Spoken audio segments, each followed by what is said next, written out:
नमस्कार मित्रांनो, तर शेतकरी मित्रांनो, आपली रेशीम बॅच सुरू झाली आहे। तर बऱ्याच शेतकऱ्यांचे आग्रह असतो आपण सुरुवात ते शेवटपर्यंत पुन्हा एकदा घेऊन आलो आहोत बॅचचे डेली रुटीन। म्हणजे सुरुवात ते शेवटपर्यंत चॉकी आल्यापासून ते माल विकेपर्यंत आपल्याला काय काय या रेशीम बॅचमध्ये काम करावं लागणार आहे आणि ते कशा पद्धतीने करावं लागणार आहे। कारण आपली जी ही रेशीम उद्योग आहे किंवा आपण ज्याला रेशीम शेती म्हणतो, यामध्ये आपल्याला वातावरणानुसार काही बदल हे करावे लागत असतात। तर आपण जी पाठीमागची बॅच डेली रुटीन टाकली होती आपण पावसाळ्यामध्ये टाकली होती आणि आता जो ऋतू चालू आहे तो आता हिवाळा हा सरत आलेला आहे आणि उन्हाळा हा सुरू झालेला आहे। तर या वातावरणामध्ये आपण रेशीमाची काळजी कशी घेतली पाहिजे जेणेकरून आपली जी रेशीमाची आहे ती एकदम सक्सेसफुल आणि चांगली निघेल, यासाठी आपण नेहमीच प्रयत्न करायला हवे। तर ते कशी केली पाहिजे किंवा आपण बॅचमध्ये कोणकोणते बदल आता नवीन करणार आहोत हे पाहण्यासाठी हे बॅच डेली रुटीन तुम्हाला पूर्णपणे पाहावे लागेल। आणि बॅच डेली रुटीन पाहण्यासाठी त्यांना सबस्क्राईब नसेल केलं तर सबस्क्राईब करा, जेणेकरून तुम्हाला रोजचा जो नवीन व्हिडिओ आहे तो सर्वात अगोदर तुमच्यापर्यंत पोहोचला जाईल।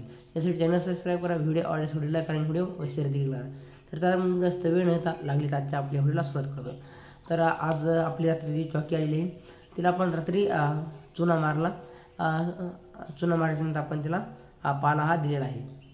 तर तो पाला आपण पेपरवरून उतरून घेणार आहोत, म्हणजे तो कशा पद्धतीने घेतला जातो हे आपण पाहून घेऊया। तर शेतकरी मित्रांनो, आपण हा पाहू शकता, आपण हा रात्री पाला हा आपल्या आईला दिला होता। आता तो पाला बऱ्याच ठिकाणी शिल्लक आहे, म्हणजे ह्या ठिकाणी जो पेपर आलेला होता आपला 2 बाय 3 फूट असा तो पेपर होता, त्या पेपरच्या देखील बाहेर आपला पाला आले आहे, त्यामुळे तिथं आळ्या नसल्या कारणाने तो पाला आपला शिल्लक राहिला आहे।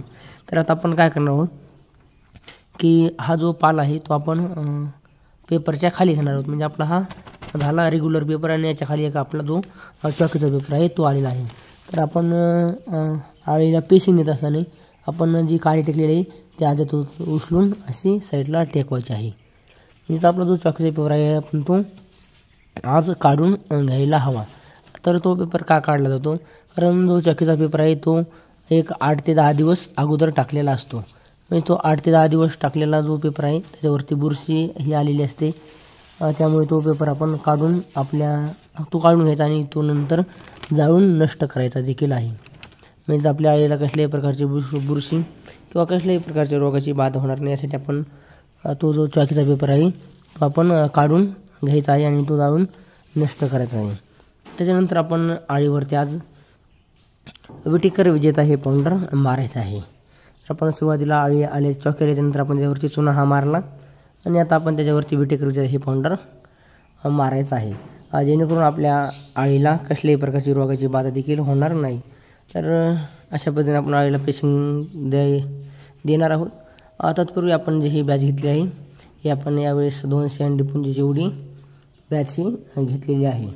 आणि आपण सुरुवात ते शेवटपर्यंत आता संपूर्ण जी माहिती आहे ती आपली शेती रेशीम त्या यूट्यूब चॅनलवरती आपण दाखवणार आहोत, म्हणजे तुम्हाला देखील कळेल की बॅच ही कशी घेतली जाते किंवा बॅचमध्ये आपल्याला कोणकोणते कार्य हे करावं लागत असेल आणि हवामानानुसार जो आपल्याला बदल करावा लागतो, म्हणजे ऋतुमानानुसार आपल्याला जो रेशीम क्षेत्रामध्ये जो बदल करावा लागत असतो तो बदल कशा पद्धतीने केला जातो हे देखील तुम्हाला पाहायला मिळेल। यासाठी चॅनलला सबस्क्राईब करा, व्हिडिओ आवडल्यास लाईक आणि व्हिडिओ शेअर देखील करा। तर शेतकरी मित्रांनो, आजचा व्हिडिओ इथं करतोय, पुन्हा भेटूया नंतरच्या माहितीसोबत आपली शेती रेशीमच्या यूट्यूब चॅनलवरती।